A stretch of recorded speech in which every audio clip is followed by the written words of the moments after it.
Trafic d'armes au profit du MA, coup de filet au port de Béjaïa.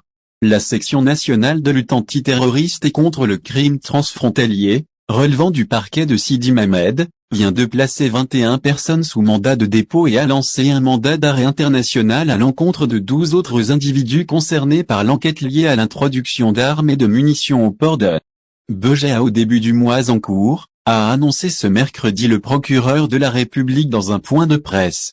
Selon la même source, l'enquête menée par la Direction générale de la sécurité intérieure, en coordination avec les services de sécurité territorialement compétents, police, gendarmerie nationale et douane, a abouti à l'arrestation, le 4 août dernier après une fouille douanière routinière, d'un voyageur, activant pour le compte d'une organisation terroriste, en compagnie de son épouse, en provenance de Marseille, via un navire étranger, en possession de 21 armes, dont 11 armes de calibre 16, 7 armes de poing de différents calibres, 3 autres armes de calibre 12, ainsi que près de 2000 munitions, dissimulées dans son véhicule personnel, outre des accessoires, des armes blanches et des tenues paramilitaires.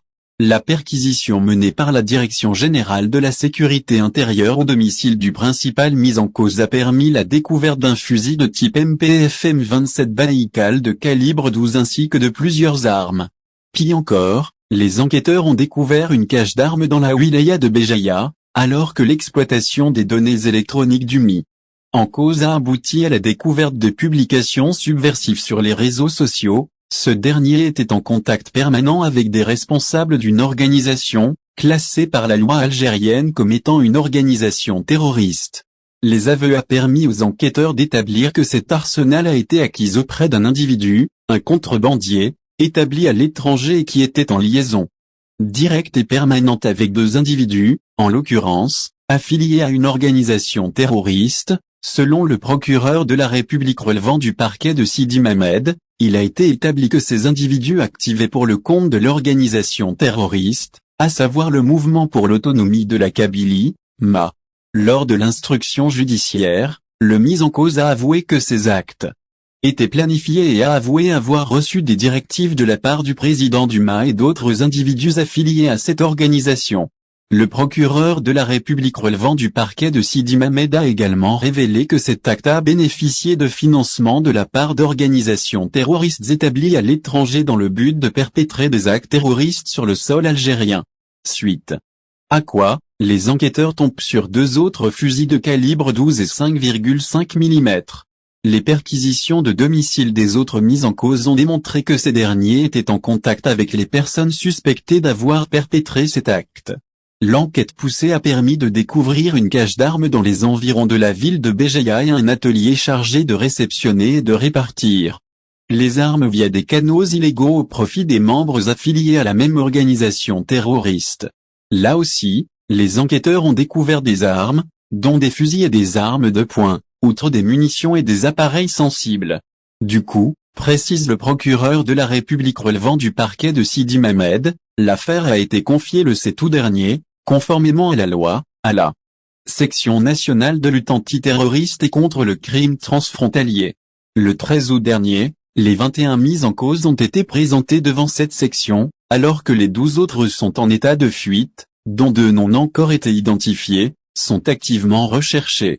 Les personnes impliquées sont poursuivies pour adhésion et participation à une organisation terroriste et tombent sous le coup de l'article 87 bis du Code pénal, comme ils sont inculpés pour possession, commercialisation et importation d'armes, de munitions et d'explosifs. Les 21 individus ont été placés en détention préventive, alors que le reste des membres de ce réseau fait l'objet d'un mandat d'arrêt international. La France a-t-elle officiellement déclaré la guerre à l'Algérie? C'est la question qui se pose après les informations graves révélées ce mercredi par le procureur adjoint du tribunal de Sidi Mamed à Alger, ainsi que par le communiqué du ministère de la Défense nationale concernant l'interception, le 4 août 2024, au port de Béjaïa dans la 5e région militaire, d'une grande quantité d'armes et de munitions destinées à l'Algérie pour être distribuées aux membres du groupe terroriste du MAC en vue de réaliser des opérations terroristes dans le pays. La réponse à la question est évidemment, oui. Certains pourraient demander, pourquoi? Voici les raisons et preuves suivantes. 1. Le groupe terroriste MAC opère librement en France, bénéficiant de tout le soutien politique, matériel et médiatique de la cargaison d'armes et de munitions interceptées à Béjaïa, par les membres du groupe terroriste MAC, provenait du port de Marseille, en France 3. Le communiqué du ministère de la Défense nationale a clairement indiqué l'implication de services de renseignements étrangers hostiles à l'Algérie, à savoir les services de renseignement français, connus pour leur hostilité envers l'Algérie depuis l'indépendance jusqu'à aujourd'hui. 4. Il est pratiquement impossible que cette quantité d'armes et de munitions ait été expédiée sans la complicité des services de renseignement français et la connaissance des autorités politiques françaises. 5. Tous les indices et éléments de preuve, même avant cette cargaison d'armes et de munitions, indiquaient que la France avait déclaré la guerre à l'Algérie, notamment à travers l'implication des services de renseignement français dans le sabotage des performances de l'athlète algérien Jamal Senjati lors des Jeux Olympiques de Paris, et la reconnaissance récente par la France de l'initiative marocaine sur le Sahara, ce qui s'inscrit dans le même cadre de conflit. Il est donc clair que la France a choisi de s'opposer à l'Algérie. Politiquement, et par conséquent, également sur le plan de la sécurité et des médias. Observations essentielles. 1. La conférence de presse tenue par le procureur adjoint du tribunal de Sidi Mamet donne un caractère plus central à cette affaire nationale qui touche à la sécurité nationale de l'Algérie et aux prochaines élections présidentielles. C'est donc une question politique, sécuritaire et internationale avec toutes les implications possibles de. Bien que le procureur adjoint y donne les informations nécessaires, le ministère de la Défense nationale a également publié un communiqué soulignant la complicité de services de renseignements étrangers hostiles à l'Algérie. Cette déclaration mérite une attention particulière. 3.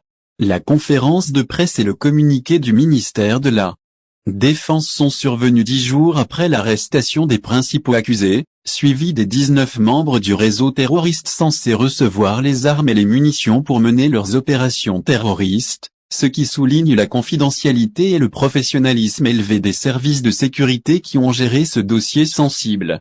Tous les indices montrent que la France a déclaré la guerre à l'Algérie. Et tous les indices suggèrent également que l'Algérie et les Algériens sont prêts à répondre de manière appropriée.